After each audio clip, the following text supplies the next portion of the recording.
Well, at the SCAN Foundation, our primary focus is more broadly on improving the continuum of care so that people can age with dignity and independence. In California right now, a lot of our efforts are focused on helping the state prepare for and plan for its rapidly aging population. A plan in itself is not the solution.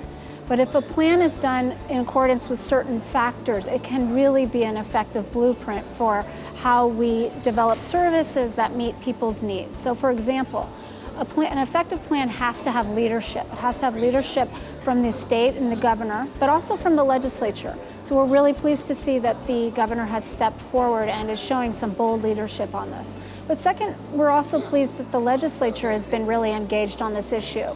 Unlike in years past where you may have a scattering of bills, we have a whole package of bills that have been introduced related to the master plan. So we're seeing some strong legislative leadership. What's also important with a plan is that it be ranked with priorities that are data-driven.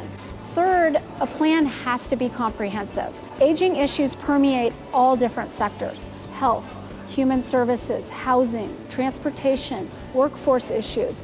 You can't isolate aging issues to one particular program or department. So if we're really going to figure out a way to meet people's needs, we have to step back and we have to make sure that all of these issues are considered within the plan. Fourth, there has to be a very strong stakeholder engagement.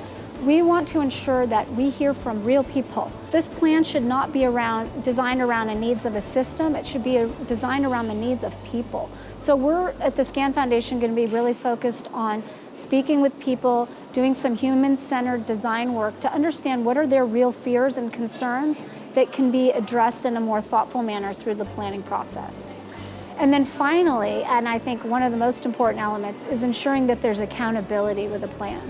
So again, who's responsible for ensuring that the priorities are identified and met and that the goals are achieved?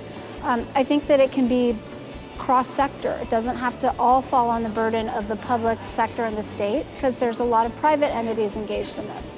So I think that if all of those elements are realized, we're going to help California transform how the aging experience is realized for older adults.